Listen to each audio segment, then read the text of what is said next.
DIY. Oh, DIYers. There's been a lot of chaos in this hip-hop culture of ours, and there has been many of reactions to Drake songs since the battle has gone down, since J. Cole songs, and it seems like no matter how much chaos is going on outside, there's been one specific Kendrick Lamar that has been rather silent. Radio silent, some may say, up until now. We are finally starting to get reactions from Kendrick Lamar about Not Like Us after its success, after its ripple effect through the culture. And we get it in a really unique way. We get it here through an article on Harper's Bazaar. But it's not Kendrick sitting down with just a journalist. It is Kendrick sitting down with one of his peers in SZA. SZA actually is handling the bulk of the interview. And in it, some really important questions were asked, especially those of us that are fans of the music, fans of all the things that ensued. I highlighted some things here. We're going to go over all of these things, of course, but you can check the article out on harpersbazaar.com. The headline here says, Kendrick Lamar's inner drive. The artist has consistently pushed hip-hop to new heights in advance of his Super Bowl performance. He gets personal with friend and collaborator SZA. Now, they kind of set the tone and let you know how it was done, but I want to kind of highlight this first particular part here. So as he sat down here with SZA in Santa Monica, the editor, I believe, for this particular article, Caitlin Greenridge, says that for this issue, only the 5th time this magazine has put a man alone on the cover. Lamar wanted SZA to interview him. I think it's really dope that you're seeing him kind of like very low key give high key praise to a lot of his female peers in hip hop that came obviously a little earlier this week, courtesy of a story that he put up on his Instagram where he co-signed Doechii in her latest album, Alligator Bites, Never Heal. And in the Instagram post, he put The Hardest Out. I don't know if you saw that, but this is really dope to see. So shout out to Doechii. She's been killing it all year long. But as we go back through the article, one of the first highlights that I have is speaking of a few different things. So, you know how many jokes I make about ayahuasca shakes around here, especially since Kendrick suggested that to Drake. Maybe you should have some ayahuasca. I was under the impression that, my man was knocking him back, or at least he had an experience. SZA asks, speaking of honesty and ego, have you done ayahuasca? He says, I haven't done it. I thought that was a funny tidbit, especially the amount of times that I'm thinking like, hey, Drake, shave your head and drink some ayahuasca. Here's one of the first questions I think that was really interesting because it still semi-relates to the battle and the misread on Drake's part. So SZA says, when was the last time you cried? When was the first time you cried? Kendrick says, I would say the last time I cried was probably on Mr. Morale, on the Mother I Sober record. That shit was deep for me. Would you say you've done more crying recently than you have in your life now? Kendrick Lamar says, now? Yeah, I have to. SZA says it's cleansing. I think what's interesting about this Mother I Sober record is that a lot of people who were in the midst of that battle and were, looking for as much gossip or looking for all of the low-hanging fruit, a lot of people overlooked that misread on Drake's part of Mother I Sober. Drake went through those lyrics of Mother I Sober from Mr. Morale, and he said, Mother I, Mother I read it wrong. He insinuated that this meant that KL was, Kendrick Lamar was a victim of SA. And what he didn't understand was that it was his mother speaking to him. Professor Sky has a great breakdown on this, but his mother's talking to him because something happened to her, and she's insinuating, or she's asking him, did something happen to him? Drake took that as a imaginary talking point, imaginary fighting point for the battle, and it just never landed. But I thought that was really interesting that got covered. Another part here. Here's what we get into. Here's what the actual headline here in this video is about. SZA asked the question, can I ask you a hyper-masculine question? You could tell me to shut the F up. What does not like us mean to you? Now we finally get it. Kendrick laughs.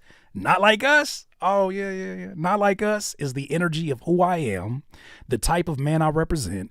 Now, if you identify with the man I represent, he said, now, if you identify with the man that I represent, SZA says, break that down for me. Kendrick says, the man has morals. This man has morals. He has values. He believes in something. He stands on something. He's not pandering. Somebody gonna have to tell the truth, and I'm gonna tell it. He has morals. He has values. He believes in something. He stands on something. He's not pandering. What do you mean? You're not talking about the guy that just released a Latin record speaking in a Spanish that he didn't come up. Never mind. Let's keep going. He's a man who can recognize his mistakes and not be afraid to share the mistakes, and can dig deep down into fear-based ideologies or experiences to be able to express them without feeling like he's less of a man. He's a man that can recognize his mistakes and not be afraid to share the mistakes, and can dig deep down into fear-based ideologies or experiences to be able to express them without feeling like he's less of a man. If I'm thinking of not like us, I'm thinking of me and whoever identifies with that. Seems like there's a lot of folks who can't attest to that. Not like us. They can't. They just, it's too close to home. That mirror's too close to the face. SZA says, now, can I ask you something else in the realm, or you want me to get away from that? Can I ask you something else? This was the one I found even more interesting than the not like us response. Kendrick says, is it mean? SZA says, no. It's more so like, I thought it was really interesting that there was any consensus at all that you might be an angry individual. And I think about that especially after Meet the Grams, right? I don't know how people read Euphoria. I don't know how they read Meet the Grams, but even as I revisit 616 in LA, I see a very sober individual that's the character in this story, right? I see a very sober individual in the middle of this. I see someone who's telling you this is very calculated, and I can tell you about the person that is the other person on the other end. I can break their character down to its smallest fraction, and I'm going to do that. Matter of fact, I'm going to even publicly pray in front of you before I engage in this war on a 616 in LA. I never saw angry, but yet you saw the word diabolical get thrown around a lot during this battle. So Kendrick asks, is it mean? SZA says, no, it's more so like, I thought it was really interesting that there was any consensus at all that you might be an angry individual. For me, I don't find that any energy that comes from you comes from an angry place. And actually the last hour and change, we're talking about the interview, pretty much solidifies that. It's almost from a yogic, monk-like place. So when you feel the surge of energy in records like that, where is that root? Is it anger? Kendrick says, I don't believe I'm an angry person, but I do believe in love and war, and I believe they both need to exist. And my awareness of that allows me to react to things, but not identify with them as who I am, just allowing them to exist and allowing them to flow through me. That's what I believe. And then SZA says, I'm going to quit while I'm ahead before I say something crazy. You know, I'm sure there are many of folks that have a lot of different questions beyond these, but I think it's really interesting that we finally are starting to dig into some of the details, at least, while J. Cole's running around like a chicken with his head cut off, like, I've got blood on my hands. What happened to my friends? And Drake's releasing every type of style of song he can to try to get some of that dominance back on the Billboard charts. Kendrick is just sitting around like, I don't know. We'll get to those in the final thoughts. One more thing I wanted to go ahead and highlight here, because I think this is a bigger picture conversation here. Kendrick says to SZA, kind of like towards the end of this interview, I'm proud of you. I'm not only proud of your artistry, I'm proud of you in the sense of carrying and respecting who you are, being able to go through emotions and aware of it and say, okay, this is me. I can either grow from it or I can put it away and come back to it. I think he's showing a lot of love in a time where, you know, I don't know any other rapper that's been in this position in terms of being able to take, if they want it, take a victory lap and nobody has any kind of debate about it. I've seen rappers take victory laps, and I've seen the audience quickly turn on them, especially when they don't know how to handle that position. I think somebody like a 50 Cent knows how to handle that position. When he was in that conversation of battling a Ja Rule, he knows how to handle winning, and not a lot of rappers know how to handle winning. What do I mean? A lot of them stick around too much. They start doing every single interview. So I think this sort of mysterious energy that's been around Kendrick is actually working to his advantage, because it's funny, this morning I started seeing people a week after saying we need to have more artists that interview with journalists. I'm sorry. A week after people were saying how much they didn't want to see artists like this talking to journalists, I saw people this morning who were reacting to this interview and saying, I can't stand artist to artist interviews. Where are the journalists at? If you mad, just say you mad. Don't do that. Don't do that. Don't do that. Don't do that. Don't do that. That's not the only Kendrick news that we've had in the last week or so. I didn't cover this because I wanted to wait until we had something else to talk about as well. But the last BET Awards, I didn't even get a chance to check that out. So you guys have to tell me how that went. But I thought this was really interesting that your man's, I ain't never seen nobody just kind of sit off to the side and just collect like this. Maybe the closest thing to it might be a Jay-Z, but this is a time period where people are saying this is the MVP of hip-hop this year, hands down. Matter of fact, it said that last night, veteran MC Kendrick Lamar dominated the competition, that being the BET Awards. The West Coast artist was nominated for 11 awards and took home 8, including Lyricist of the Year, Hip-Hop Artist of the Year, Song of the Year, and even Video Director of the Year, with Dave Free for their hit Not Like Us. Man's got a Video Director of the Year, just casually. Oh boy, DIYers, what do you think of this? Where are we at with things now? What's going on? Huh? Does it feel like this is the beginning of an album rollout? I'd say it feels like that. We didn't even cover the F1 Mercedes racing, whatever. We didn't even cover that, them having his music as part of the promo story. But it's happening. Shout out to my guy Justin. It's all happening.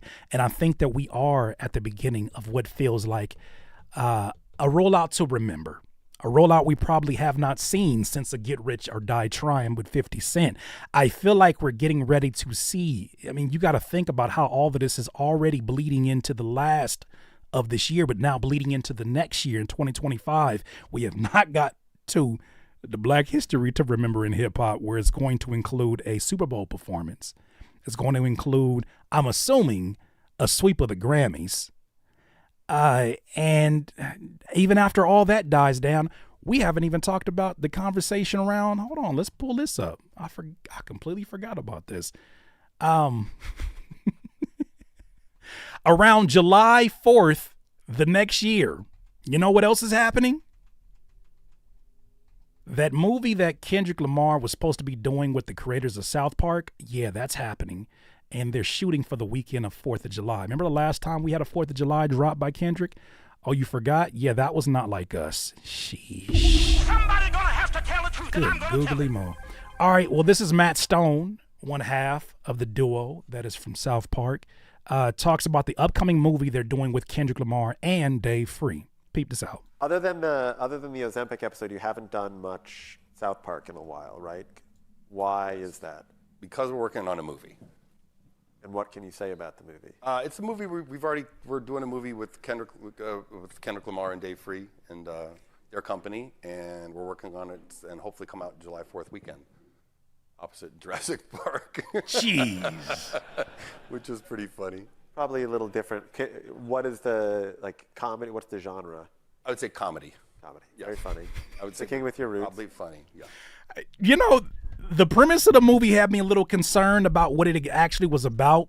I believe just giving you kind of like a wrap up of what I read, the movie is about a gentleman, a brother who's dating a white girl, and he figures out her family, I guess her family's ancestors used to own his ancestors. And so that premise had me a little concerned in this particular climate, but I trust that this is still a collaboration with guys who have a literal show in South Park that makes fun of celebrities on a regular basis. If I'm Drake, I disappear. Just disappear, man. Disappear, man. This is not the time to be hanging around, man. Hey, man. You know what I'm saying? Look, I ain't no friends with no damn Drake. I don't give a damn. Matter of fact, hang out if you want to. This to your own demise. But if I was a friend, I'd be like, man, you might want to leave, bro, because they finna start shooting. It's just getting crazy right now, but this is not even about him. This is more so about the guy Kendrick, man. So it's super dope to hear him finally starting to give us a little bit of information on what's going on. I don't know, DIYers. This feels like I said, the beginning of a rollout for an album that I imagine is going to be probably one of the most important albums of his career, whatever the title of that may be. Those are my thoughts, though, DIYers. You let me know what you think. DIYers, if you enjoyed this content, make sure that you hit the like button and maybe even consider subscribing. Come on, man. Stop being greedy. Peace.